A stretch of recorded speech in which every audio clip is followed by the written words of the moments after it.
sempre. Apocalipse 14, a Bíblia diz assim, do 1 ao 5. Olhei e eis o Cordeiro em pé sobre o monte Sião, e com ele 144.000, tendo na fronte escrito o seu nome e o nome de seu pai. Ouvi uma voz do céu, como voz de muitas águas, como voz de grande trovão. Também a voz que ouvi era como a voz de harpistas, quando tangem a sua harpa. Entoavam um novo cântico diante do trono e diante dos 4 seres viventes e dos anciãos, e ninguém pôde aprender o cântico, senão os 144.000 que foram comprados da terra. São estes os que não se macularam com mulheres, porque são castos. São eles os seguidores do Cordeiro por onde quer que vá. São os que foram redimidos dentre os homens, primícias para Deus e para o Cordeiro. E não se achou mentira na sua boca, não tem mácula. Amém. Queridos, estamos estudando toda quinta, e já aqui estamos expondo, já passamos pelo capítulo 14, aliás, nessa próxima quinta, estaremos expondo o capítulo 17, é relevante para o nosso tempo em que estamos vivendo, é relevante devido às tantas coisas que têm ocorrido e que nos faz lembrar que estamos vivendo os últimos dias. E esse maravilhoso livro, ele conta uma história, a história de Cristo e do seu povo, desde a sua primeira vinda até a sua segunda vinda. Então, o Apocalipse fala passado, presente e futuro ao mesmo tempo. Você lê um capítulo, você pensa que é uma linha cronológica, mas não. Um versículo vai falar do passado, o outro vai falar do futuro, o outro vai falar do presente, porque, como já tenho repetido aqui, a linguagem de Apocalipse é cíclica, não é linear. É uma linguagem que ela vai mostrando tantos fatos ao mesmo tempo, em que vai se desdobrando até o fim dos tempos. Então, estamos aqui, Apocalipse tem 7 repetições da história. Mundo e Apocalipse acaba-se 6 vezes no mínimo. E aí, aqui nesse capítulo 14 é o final do ciclo em que a mulher e o dragão entram em batalha. Começa no 12 e termina no 14. Então, estamos aqui nesse sermão, estamos no final desse quarto ciclo de Apocalipse. E aqui, irmãos, a grande ênfase desse ciclo de história que começa e termina, enfatiza a guerra entre o povo de Deus contra a tríade satânica, bem como as constantes derrotas dessa tríade satânica. Que tríade é essa? É Satanás, a besta do mar e a besta da terra, sistema político, econômico e sistema religioso deste mundo. E com ênfase com relação a isso, o 14, vai começar dizendo que o Cordeiro está em pé no monte Sião.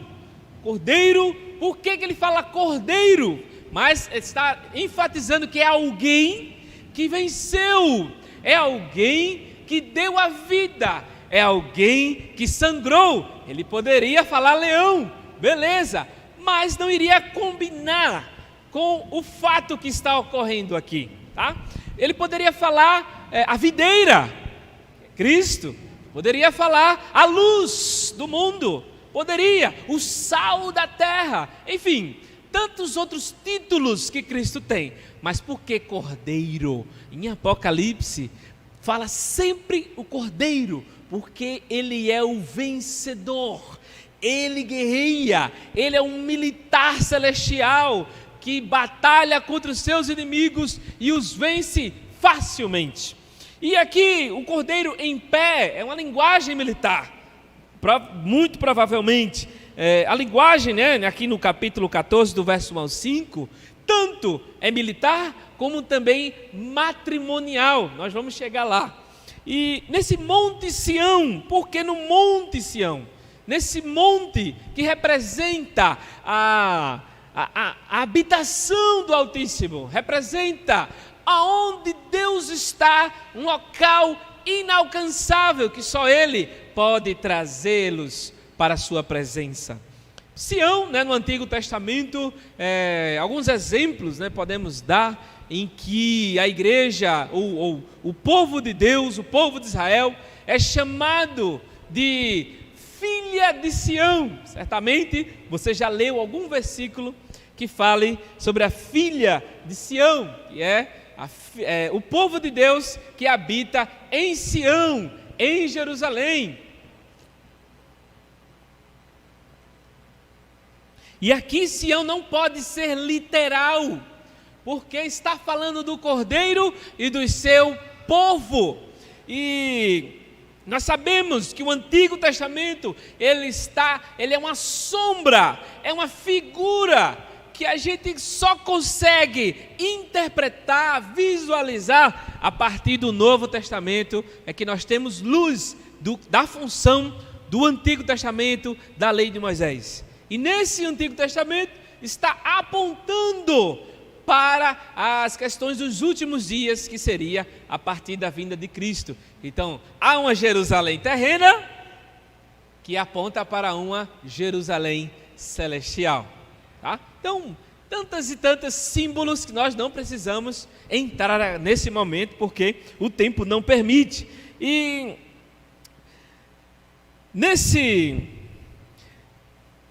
ainda nesse versículo, há uma ênfase primária e a outra secundária com relação à grande tribulação.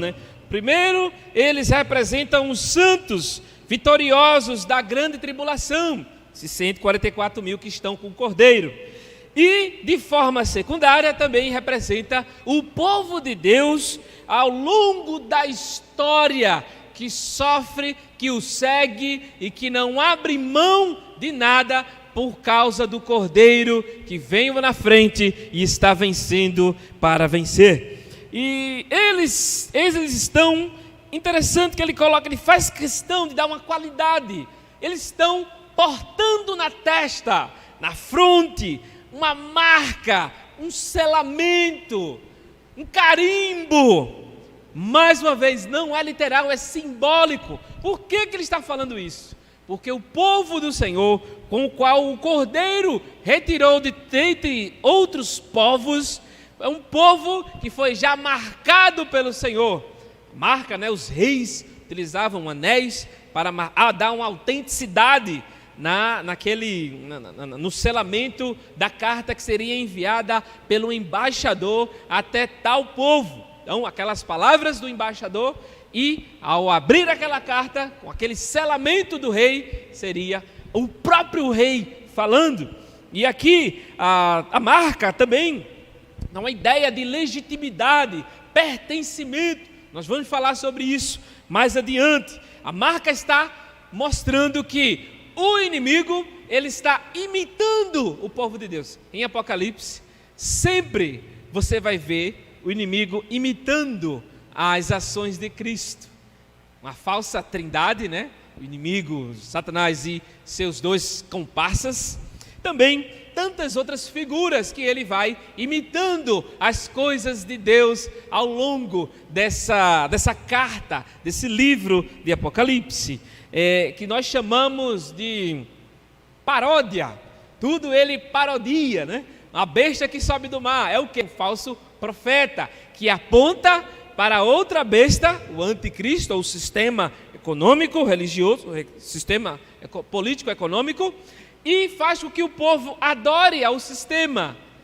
Qual é a função principal de um profeta, irmãos? É conduzir um povo a adorar a Deus. Quando você ora ou ministra a palavra para uma pessoa, seja crente ou descrente, você está querendo que aquela pessoa encontre o caminho da salvação, encontre a Cristo, se arrependa da sua iniquidade e venha adorar ao único Deus verdadeiro, porque há muitos deuses se levantando por aí, deuses que não são deuses. Então, o falso, a besta do mar, representando esse falso evangelho ou falsa religião que ao longo dos séculos vem atrapalhando o povo de Deus de pregar o evangelho, de anunciar Cristo, de anunciar a salvação, de mostrar a verdade. Vem mostrando o quanto há de falsos mestres querendo desvirtuar a atenção de Deus para eles mesmos. Estava vendo no Instagram, um dia desse, de repente lá apareceu um patrocínio, lá uma pessoa, e entrei no perfil, uma pessoa pública, mas que em todas as postagens dela, eram vídeos, ela está profetizando bênçãos, riquezas e coisa boa, e aquele que está falando mal de você vai cair, aquela pessoa que está desejando mal que não vai não sei o quê, e tantas coisas. Nada de evangelho, nada de Bíblia, nada de escrituras, nada de interpretação bíblica, enfim, falso profeta que está ganhando dinheiro em cima da fraqueza humana. Os coaches, nova teologia da prosperidade, os coaches são muito melhores do que a prosperidade, eles conseguem convencer as pessoas, multidões, milhões, sentadinhos, com a luminosidade em cima deles, e dizendo, você é o centro do coração de Jesus, aí todo mundo começa a chorar. Tantos nomes aí, poderíamos citar, está aí nas redes sociais, está aí fazendo shows, para trazer um camarada desse, esse coach, que falam palavras bonitas, para um povo que não quer saber de Bíblia, quer saber de si mesmo, e aí é enganado por esses coaches, por esses falsos mestres, que usam a palavra de Deus para ganhar dinheiro. Enfim, muitas situações que se levantam contra o Evangelho de Cristo, que representam esse sistema religioso pecaminoso, que a marca da besta, da qual muitos têm medo, até de abrir Apocalipse para ler, a marca, meu irmão, minha irmã, é primariamente simbólica, a marca já existe, ao longo dos séculos, pessoas já foram marcadas por esse sistema, e adoram a esse sistema, tudo que a sociedade como um todo impõe como normal, aquilo que é pecaminoso, isso é a marca do inimigo sobre a fronte ou sobre a mão da pessoa. Mas no livro lá está dizendo lá que tem que ter uma marca física. Beleza. Se no final de tudo, no fim do fim, houver essa marca, primariamente se refere a uma adoração coletiva. Lembra lá de Sadraque, Mesaque e Abednego? Você lembra bem da história? Se você é crente desde criança, você vem ouvindo as histórias do Antigo Testamento, aqueles 3 camaradas que não se queimaram, preferiram ir para o fogo, morrer, do que adorar, prestar culto, prestar adoração àquele cidadão, aquela estátua que aquele Nabucodonosor havia levantado. Então, o nosso mundo hoje, ele não levanta estátuas para você adorar, levanta ídolos, levanta coisas e apresenta para você as questões positivas que essa coisa tem. E aí, conquista, e a pessoa cai nessa conversinha e cai nesse pecado. Mão nos braços, ou na mão, ou na testa, é tudo que eu faço, meu serviço. Cabeça, testa, tudo que eu sou, minha identidade. O que está acontecendo hoje? Sempre houve, ao longo dos tempos, vai se piorando, vai se intensificando essa situação toda. Então o povo de Deus é marcado aqui, esses 144 mil, nós vamos ver que não é literal esse número, é um número simbólico do povo de Deus, e esse povo, ele em Apocalipse 2,17 afirma que os vencedores de Pérgamo recebem a promessa de uma pedra branca, na qual está escrito um novo nome que ninguém conhece a não ser aquele que o recebe. Também Apocalipse 22:4 diz que na testa deles estará o seu nome. Em 3:12 diz assim: a quem vencer eu farei coluna no templo do meu Deus, e dele nunca sairá, e escreverei o nome sobre ele, o nome do meu Deus, e a cidade do meu Deus, a nova Jerusalém que desce do céu do meu Deus, e também o meu novo nome. A ideia é de propriedade, é de segurança. Deus protegerá os que têm o seu nome, pois são seu povo. O selo certificando genuinidade e possessão significa que todos aqueles que foram alcançados por Cristo pertencem a Cristo. Logo, eu não pertenço a mim mesmo, eu pertenço ao Senhor. Então, eu preciso me voltar para as coisas para as quais Deus me chamou para fazer. Senão, eu vou estar traindo ao Senhor, eu vou estar negando o nome do Senhor, porque carregamos em nosso ser o nome de Cristo. Quando alguém se refere a você, diz o quê? Crente,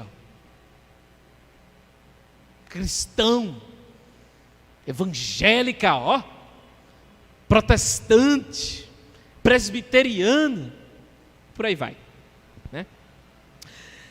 Aqui também, nesses versos, irmãos, ele diz que a voz do Senhor, né, vinda do céu como muitas águas, como grande trovão, e como arpistas tocando harpa. Uma voz poderosa, maravilhosa. Essa voz, ele está se referindo ao Salmo 29, 3 e 4, que diz: ouve-se sobre as suas águas, a voz do Senhor ouve-se sobre as suas águas, o Deus da glória troveja, o Senhor está sobre as muitas águas, a voz do Senhor é poderosa, a voz do Senhor é cheia de majestade. Glória ao nome do Senhor Jesus. E então, ele está se referindo ao grande poderio do nosso Deus, porque, irmãos, nesse capítulo 14, são 7 vozes. Nós subdividimos esse capítulo em 7 vozes, mas essa voz aqui é uma voz diferenciada das outras, que são de anjos, uma voz do Altíssimo, uma voz do Senhor. E com essa voz, eles entoavam um cântico, misterioso cântico, que no verso 3 diz que diante do trono, diante dos 4 seres viventes, dos anciãos, e ninguém pode aprender o cântico, senão os 144 mil que foram comprados da terra. Veja, ele tem os selos, o selo sobre a fronte, e foram comprados. Veja só, interessante. E aqui, irmãos, esse cântico, a maioria dos estudiosos, dos autores que são bem aprofundados com relação ao livro de Apocalipse, os autores sérios, confirmam e atestam que esse cântico, com certeza, está celebrando a libertação dos crentes da escravidão, a qual foi alcançada pelo Cordeiro. É sempre assim, vamos sempre se lembrar do Velho Testamento. Cordeiro prometido, lá em Abraão, em vez de sacrificar o filho, foi um cordeiro, que estava presinho ali, quietinho, mas foi o Senhor quem providenciou aquele, estava figurando o nosso cordeiro, que é Cristo. E hoje, nós comemos da carne e do sangue do cordeiro, que é a ceia do Senhor. Nós não temos a obrigatoriedade de se remexer, de comemorar o dia de Páscoa. Não é errado, né? Nem comemorar, nem não comemorar. Mas não precisa considerar que se não comemorar, meu Deus, é um pecado muito grave. Mas nós aproveitamos, celebramos a Páscoa, tá?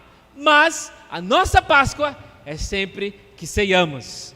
Cristo, a nossa Páscoa, foi sacrificado por nós, 2 Coríntios 5, tá? Então ele é a nossa Páscoa. E aqui, queridos, ele diz que esses 144 mil, eles foram comprados da terra. É uma linguagem de redenção. Quando alguém lhe perguntar o que é redenção, é a compra no mercado de escravos. Pessoas eram vendidas como mercadorias. Naquela época, também na época do descobrimento, os escravos também eram como mercadorias. Olha, eu quero esse mais forte, eu quero esse mais magro, mais alto, mais baixinho. Quero uma mulher que lave bem, uma que passe, que vinha varrer, vinha fazer, vinha alimentar meus animais, meus filhos e tal. Uma que é boa nisso, naquilo. Então, mercado de escravos, pessoas comercializadas. Cristo pega essa linguagem e nos arranca e mostra que comprou o povo de Deus diante de tamanha mercadejamento do inimigo, né? Das trevas. E assim, faz contraste com Apocalipse 13:17, né? Que em Apocalipse 13:17 diz que para que ninguém possa comprar ou vender, se não tiver a marca. Isso faz um contraste muito interessante, em que o mesmo verbo é empregado para falar dos habitantes da terra, comprando coisas, mas Cristo comprou o seu povo. Então a linguagem econômica em Apocalipse é muito evidente, os números também são muito evidentes.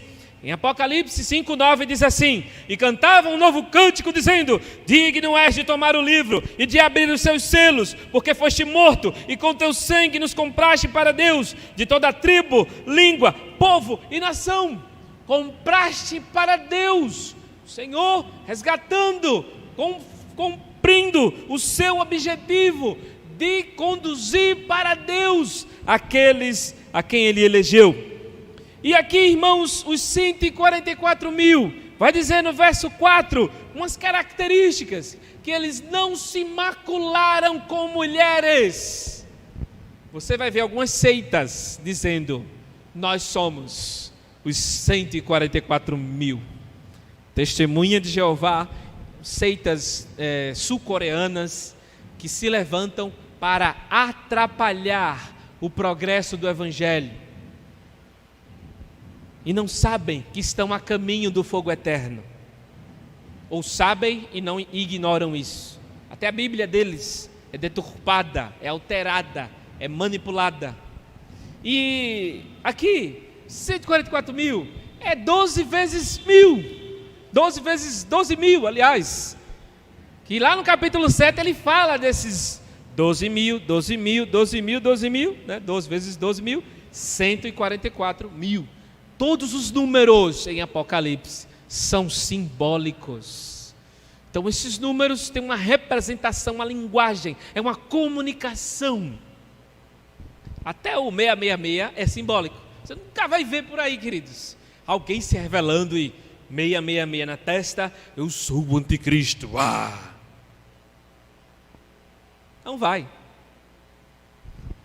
Porque simboliza a falsa tríade satânica, simboliza sistema pecaminoso, nas quais as pessoas se deixam levar, e é isso mesmo, a normatização do pecado, a normalização da iniquidade, a normalização daquilo que Deus odeia.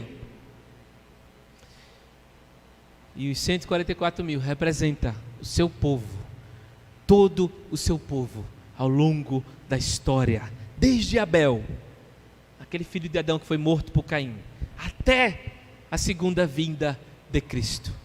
É muita gente. Lembrando que lá no capítulo 6, quando se abre o 5º selo, os crentes que morreram naquela época estão orando ao Pai. Os crentes já mortos, né, no céu lá, eles estão orando, pedindo a Deus justiça pelos atos pecaminosos das pessoas. Aí uma voz do altar se dirige para esses crentes, dizendo assim: esperem até que o número dos santos, dos crentes, dos eleitos sejam completados. Descansem até que o número seja completo. Então, só Deus sabe esse número. Interessante que no 7, uma grande multidão inumerável de povos de toda tribo, língua, povo e nação, inumerável. Então, só Deus sabe o número. Então ele pega isso aí e um número simbólico para representar o povo de Deus, que é os 144 mil. Foram comprados, que eles não se macularam com mulheres. Opa! Homens! Só homens serão salvos. Tchau, mulheres! É claro que não. É claro que não é verdade. É uma linguagem simbólica. E vamos ver o que isso significa. Por que homens virgens? É uma linguagem ao mesmo tempo militar, porque está com o cordeiro, e ao mesmo tempo matrimonial, porque são pessoas que se preservaram das batalhas. Vocês lembram de Urias, que Davi pecou com a mulher dele, adulterou, se aproveitou, pecou terrivelmente, e Urias estava na guerra. Aí Davi manda chamar Urias, e Urias fica lá na porta do rei. Aí mandou ele ir para casa. Vai para casa, Urias, porque queria que Urias tivesse relações com a esposa, e se ela tivesse grávida, né, e achar que era dele. Essa era a estratégia maligna do rei Davi. Mas Urias não foi. Urias, não, como é que eu vou ficar lá com minha mulher? Está todo mundo na guerra, a batalha renhida lá, bicho pegando, e eu vou ficar lá em casa, lua de mel? Vou não, vamos vencer essa batalha, vamos guerrear, eu estou aqui para servir. Ele não vai. Aí Davi manda ele para pelotão.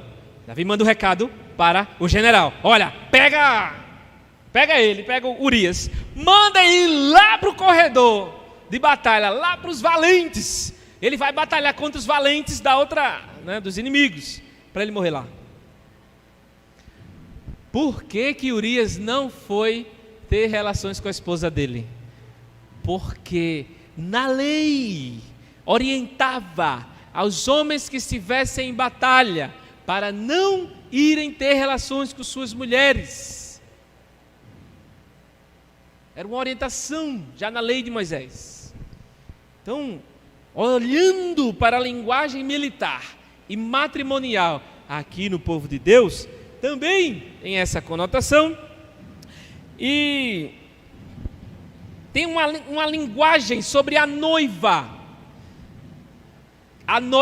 virgem, que se preserva, que se resguarda para o noivo. Então aqui é a única vez na Bíblia em que homens são preservados da sexualidade. Não estou falando de padres não, viu? Aqui não, viu? Não tem nada a ver com defesa de castidade, de não ter relações, no caso, enfim, isso aqui não tem nada, absolutamente nada a ver com relação a isso. Não está proibindo, está simbolizando a pureza do povo de Deus. Porque é lá naquela questão lá de Urias, que ele não podia, né, obedecendo a lei, e aqui também com a linguagem matrimonial da noiva se preservando para o Senhor. Tanto que em 2 Reis, né, 19, 21, Isaías 37, 22, Lamentações 2, 3 fala assim, né? Amós 5, 2 também: Virgem, filha de Sião. Uma linguagem que fala o povo de Deus santo, separado, porque prostituição nas Escrituras é trocar a Deus por outro Deus, que não é Deus. É virar as costas para o verdadeiro e único Senhor, para servir a outros ídolos. E esse ídolo pode ser o próprio eu, pode ser um filho, pode ser um objeto, pode ser um celular, pode ser uma rede social, pode ser qualquer coisa que se coloque no lugar de Deus no nosso coração. E aqui, queridos, eles não se macularam porque são virgens. São eles os seguidores por onde quer que vá. Seguir o Cordeiro por onde quer que vá é um exército puro que guerreia pelo Cordeiro. Não uma guerra física, mas espiritual. Significa tanto ser fiel às instruções de Jesus, quanto promover sua causa. Uma ênfase encontrada somente nos Evangelhos e em Apocalipse 14:4, que acabamos de ler. Seguir o Cordeiro por onde quer que vá. Quem quiser vir após mim, negue-se a si mesmo, tome a sua cruz e siga-me. Esteja disposto a sofrer por causa do meu nome. E aqui também ele diz que são primícias para Deus. Israel era consagrado ao Senhor e eram as primícias da sua colheita. Essa é uma imagem sacrificial, pois no Antigo Testamento os primeiros frutos eram as primeiras e melhores partes da colheita, oferecidas a Deus para indicar que a colheita era dele e que o agricultor estava grato ao Senhor por tal presente. Primícias, primeiros frutos, primeiros animais, primeiro nascido daquele bezerro, daquela vaca. Primícias no Novo Testamento também são pessoas compradas pelo Senhor. E no Novo Testamento diz que Epêneto, é chamado de primeiro fruto da Ásia, Romanos 16:5. Na casa de Estéfanas são os primeiros frutos da Grécia, da Acaia, que Paulo fala lá em 1 Coríntios 16:15. Tiago chama seus leitores da primícia da criação, indicando o início de uma nova criação em Cristo. Está escrito lá em Tiago 1:18. E aqui, irmãos, eles são primícias para Deus, e no verso 5 ele diz que não se achou mentira na sua boca, não tem mácula. É uma alusão a Isaías 53:9 e a Sofonias 3:13, que diz que nem houvesse engano na sua boca. Assim como Jesus, os santos, os crentes em Jesus, mantêm um testemunho fiel a respeito de Deus. O caráter ético irrepreensível dos santos, em Apocalipse 2:2, diz assim: os apóstolos nicolaítas são desmascarados como falsos apóstolos, lá aos nicolaítas de Apocalipse 2:2, lá de Éfeso, a igreja de Éfeso, que houve sobre os tanto de falsos que circulavam, cirandando no meio do povo de Deus, dizendo-se que eram do povo de Deus. Eram mentirosos, pessoas dedicadas à mentira, que causavam alvoroço nas igrejas, nas 7 igrejas da Ásia. De um lado lá, na Tiatira, era uma falsa profetisa chamada Jezabel, provavelmente, os nicolaítas, os falsos judeus, enfim, tantos e tantos que se colocavam como servos de Deus, mas não eram cheios de mentira. E o povo de Deus é taxado, é considerado um povo que não tem compromisso com a mentira, não tem compromisso com o inimigo que é pai da mentira, mas consagra os seus lábios em vida ao Senhor.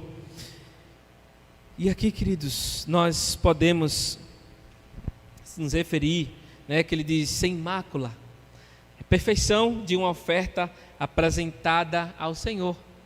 São inculpáveis. É um eco da norma levítica de oferecer a Deus animais sem qualquer defeito, sem mácula, ou seja, sem defeito. Jesus apresenta-se a si mesmo uma igreja gloriosa, sem mancha, nem ruga ou coisa semelhante, mas santa e inculpável. Efésios 5:27, Colossenses 1:22. Comprados da terra, sem mácula, não há mentira na sua boca, tem a marca do Senhor. São pessoas que não se macularam, não tiveram relações ilícitas, se purificaram das suas iniquidades e estão diante do Cordeiro por onde quer que ele vá. São essas características do povo de Deus. Esse povo vencedor, um povo que com Cristo, somente em Cristo, pode ser vencedor. Vencedor não é aquele que ganhou a casa nova, um carro novo, uma empresa, levantou, o negócio deu certo. Isso não é ser vencedor. Isso é uma consequência da bênção do Senhor sobre o trabalho de suas mãos. Vencedor, segundo as Escrituras, é quem permanece em Cristo, se livrando das manchas do pecado que sobrevém sobre a nossa vida e vem combater contra nosso ser, contra Cristo que vive em nós. Então, algumas verdades acerca desses vencedores nós podemos extrair desse texto, mas não dá para extrair todas as verdades. Tem muitas verdades, muitas aplicações que podemos aprender, mas vamos apresentar 3. A primeira é a identidade firmada em Cristo. Somos selados, somos marcados pelo Espírito Santo da promessa. O Espírito de Deus é a marca que está na vida daquele que nasceu de novo, daquele que habita em Cristo, que vive para a glória de Deus, que teve um encontro real com o Senhor. Não é aquele que vive religiosamente numa igreja, mas aquele que cotidianamente assume que a sua vida pertence ao Senhor. Tem a marca, tem essa convicção, esse sentimento de que Cristo, eu pertenço a Ele. Eu não sou chamado para fazer o que eu quero, mas fazer a vontade de Deus. A ideia é de propriedade e segurança. Deus protegerá os que têm o seu nome, pois são o seu povo. O selo é o certificado de genuinidade e possessão. Por isso não é absoluto afirmar que não pertencemos a nós mesmos. Por isso é absoluto afirmar que não pertencemos a nós mesmos. Escute só, preste bem atenção. Quando o texto fala que Deus, esse selo, é Deus quem protege o seu povo, cuidado com os falsos mestres, que diz que Deus tem a obrigação de lhe livrar dos males, das doenças, da morte até, de qualquer coisa, um assalto. Você é crente, já vi tantos crentes. Crente foi assaltado, tu está em pecado. Crente está doente, está cheio de... está em pecado. Para esses, o crente sem pecado, então nenhuma doença sobrevirá a eles. Eu acredito que eu estou cheio de doença por dentro. Um dia vão se manifestar. Os micróbios lá, os protozoários que estão habitando dentro de mim. Estou cheio de doença, mas eu não sei ainda o que vem por aí. Foi uma surpresa, né? Então, são resultados do pecado nessa terra. Então, muito cuidado com esse senso de proteção obrigatória, que Deus é um segurança celestial e que Ele é obrigado a lhe proteger de todas essas coisas da terra que o nosso corpo vai se debilitando. O compromisso de Deus é nos preservar quanto às astutas ciladas do diabo. Aí sim, Deus nos preserva. Se não fosse Ele livrando, se não fosse Ele nos livrando das tamanhas tramóias do inimigo para nos fazer cair e pecar. Olha, Deus não nos permite tentação maior daquilo que eu possa suportar. Isso é Deus protegendo. Porque se Deus deixar, as tentações podem ser aquelas mais terríveis que ninguém possa suportar. O compromisso de Deus é preservar minha identidade nele, me preservar para Ele. E nós temos a responsabilidade de andar no caminho de Cristo, de procurar a sua boa, agradável e perfeita vontade. E não ficar procurando a vontade do inimigo, a sua vontade própria por aí. Carregamos o nome de Cristo, nossa identidade é celestial e por isso é necessário nos submetermos à cultura do céu, mesmo ainda nós estando na terra. Qual é a cultura do céu, queridos? Está escrita lá em Colossenses 3, de 1 a 5. Vamos ler só o verso primeiro que diz: portanto, se já ressuscitaste com Cristo, buscai as coisas que são de cima, onde Cristo está sentado à destra de Deus. Pensai nas coisas que são de cima e não nas que são da terra. Preciso eu almejar as coisas celestes. Preciso eu almejar um ministério de oração no meu cotidiano. Preciso eu almejar a palavra de Deus cotidianamente. Preciso eu almejar a comunhão dos santos todos os dias da minha vida. Preciso eu almejar todas as coisas que convêm aos crentes. A palavra de Deus nos exorta muito bem isso, que devemos nos livrar de toda coisa desordenada, da avareza, da cobiça, da idolatria, tantas coisas que nos atrapalham de servir a Cristo, de amar a Deus. Alguém já nos perguntou qual é o maior desafio no campo missionário, Eurico? Amar a Deus sobre tudo, permanecendo no seu amor, permanecer na sua presença. Por que, meu querido, minha querida? Eu respondi: a sua visão é romântica demais do campo missionário. O campo quer estuprar sua mulher, o campo quer sequestrar a sua filha e quer arrancar os órgãos dela e vender no mercado negro. O campo quer lhe destruir, lhe matar. O campo quer que você não sirva a Deus, quer que você sirva aos deuses deles. Essa é a realidade do campo missionário. Então, deixemos as visões românticas, missionárias, que o campo é pesado, tem que estar disposto a enfrentar a tantas e tantas atrocidades que o homem é capaz de fazer. Ai, como eu amo o povo romeno, o povo ucraniano, tal. Aí chega lá, o próprio povo massacra. Como é que vai ser o seu amor por esse povo, por essa pessoa, por essa comunidade? Como é que vai ser? Amar a Deus, estar com Ele, porque a minha identidade está nele. O missionário Davi, a Nina conhece? Davi, 2013, os muçulmanos, lá em Moçambique, se eu não me engano, entraram na casa dele. 8 homens estupraram a missionária, sua mulher, amarraram lá seus filhos, e ele não estava em casa na hora. Tiveram que foram libertados, foram removidos à pressa para o Brasil, para daqui se tratarem. Quando eu conversei com Davi, fiquei impactado. Se nós estamos cuidando aqui, mas nossa proteção é servir ao Senhor, é amar ao Senhor e fazer a vontade do Senhor lá naquele lugar onde Ele nos colocou.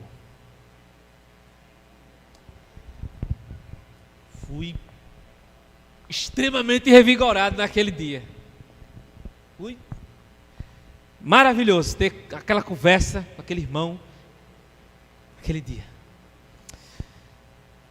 Somos do exército do Cordeiro, chamados a sermos semelhantes ao nosso Marechal Celeste. O que somos e o que somos tem a ver com Ele. Se Ele é vencedor, nós somos vencedores juntamente com Ele.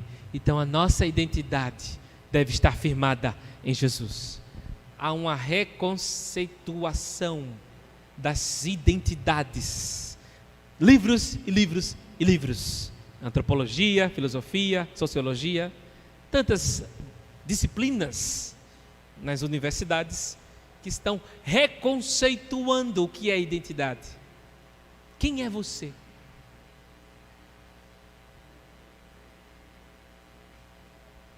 Nossa identidade está firmada em Jesus somente. Acima de ser brasileiro, eu sou de Cristo, sou da nação celestial. Então, meu compromisso com a nação celestial é muito maior do que a nação terrena. Irmãos, também em segundo lugar, em primeiro lugar, nossa identidade em Cristo. Em segundo, se preservam da contaminação espiritual.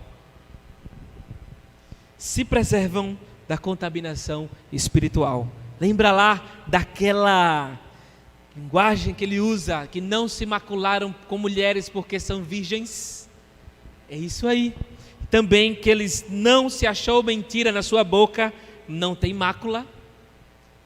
esses 2 versos apontam para uma preservação que o povo de Deus precisa ter diante das atrocidades do mundo. Pureza espiritual é preservar-se para o Senhor. O noivo deve ser uma realidade em todas as áreas da vida, da família, da sexualidade, das finanças, dos estudos, da profissão, amizades, nas redes sociais, na política, no ministério, etc. Por aí vai. Em todas essas instâncias, Cristo nos chama para um ministério de pureza. Cristo não nos chama para sairmos desses ambientes. Quando eu me tornei cristão, desde 26 de setembro de 2007, entendi. Poxa, lá na escola, eu não preciso sair. A escola é terrível, bagunçada. E eu contribuía para essa bagunça também. Peraí, na minha vizinhança, eu não preciso me mudar para procurar um sossego, porque o povo aqui é perturbador. Logo quando eu cheguei da igreja, os crentes lá, entrei de casa, o pessoal lá na rua já estava dizendo: não dou 3 meses para esse crente, não dou nem 2 meses aí para esse... Escutou umas palavras lá, né? Eu olhei assim, rapaz. O irmão e a irmã que estavam nos acompanhando, meu pai e minha mãe na fé, não liga não para eles não, concentre em Jesus. Você não precisa sair daqui, você não precisa se mudar, você não precisa sair do colégio, você não precisa sair de canto nenhum. Você agora vai ser luz, brilhando, raiando em meio às trevas. Você vai não se misturar com as suas práticas pecaminosas. Por exemplo, eu jogava bola com os meninos lá. Aí continuei jogando bola. Os meninos chamavam por baile funk, fumar droga, batia na porta de casa, né? Não, fera. Eu sou de Cristo. Toma aqui a palavra de Deus. Senta aí que eu quero falar de Jesus para tu. Aí alguém me perguntou alguma vez, né? Quando foi seu chamado missionário? Eu digo e repito com toda a convicção. Foi desde a minha conversão. Desde aquele dia. Não. Eu experimentei uma paz tremenda. Agora eu quero que eles experimentem também. Eu quero que eles saiam dessa vida. E o Senhor nos chamou para uma vida de pureza, de separação da iniquidade. Você convive com as pessoas, mas não precisa se submeter, se misturar com suas ações pecaminosas.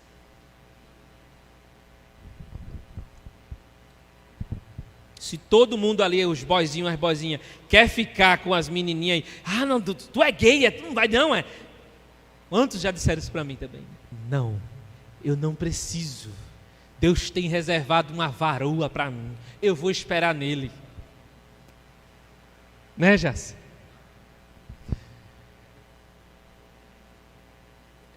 Pureza espiritual.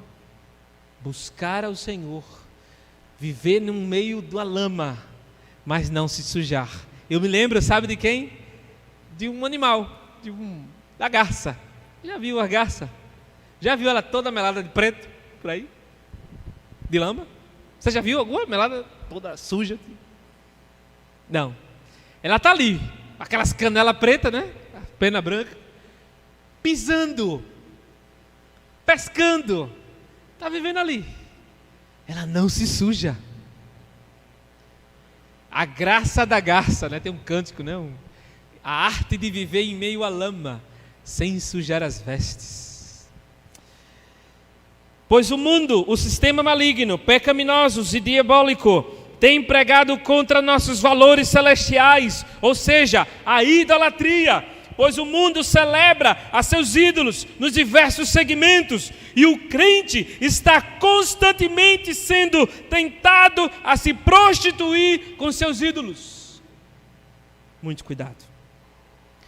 Temos que nos preservar até dos nossos desejos. Cuidado com os seus desejos. Preste bem atenção. cuidado, que podem ser desejos puramente do coração e não de Deus. Fale para o Senhor: Senhor, esse desejo é a tua vontade ou não?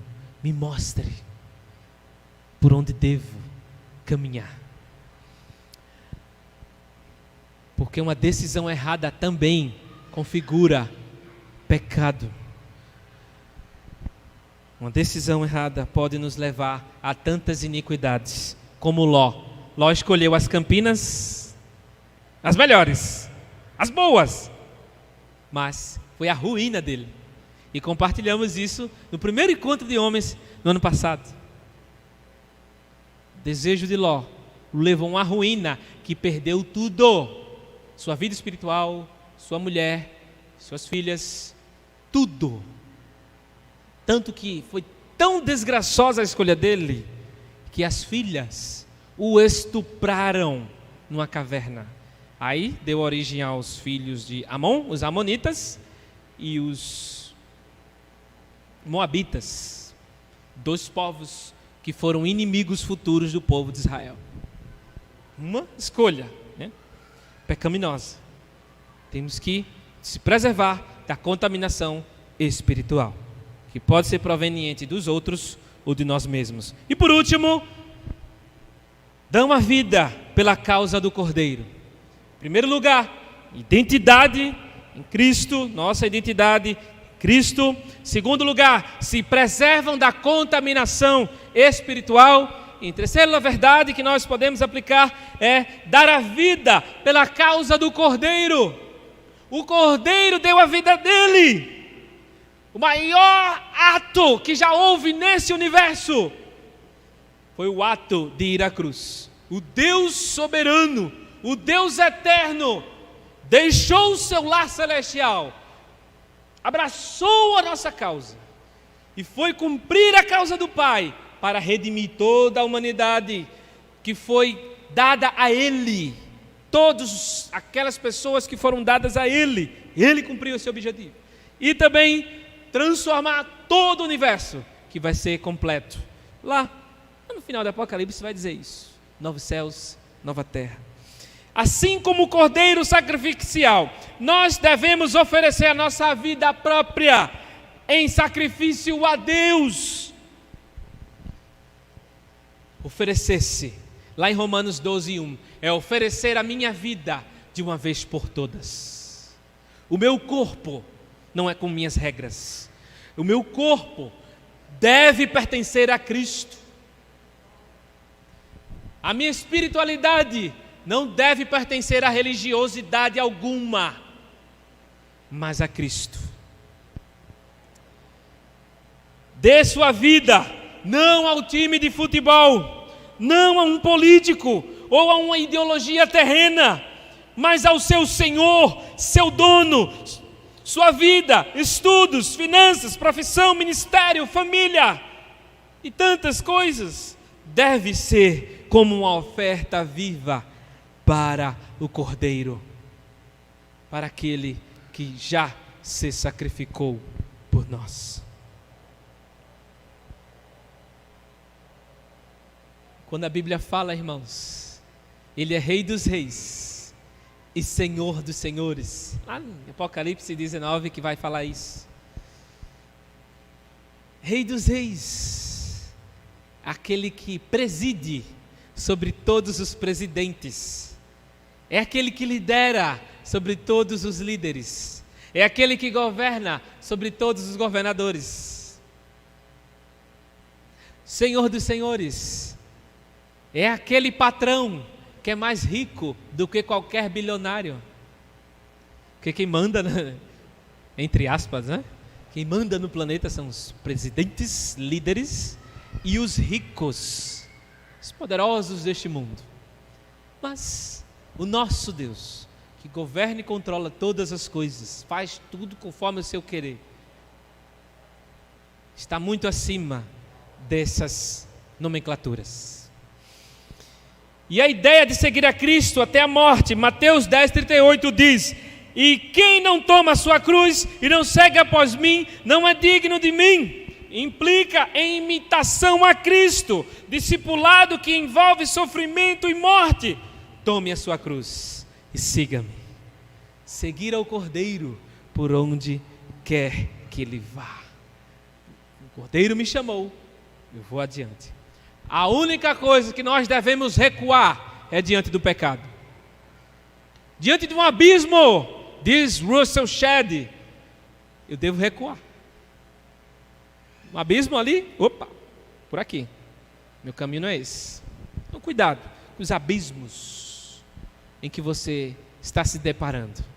Não vá adiante, senão a queda é certa. Tenha temor ao Senhor. Fomos comprados do mercado de escravos para pertencer ao Senhor, o bondoso patrão. Ele que manda em mim, Ele que manda em você. Se eu não me submeto, o problema vai ser todo meu.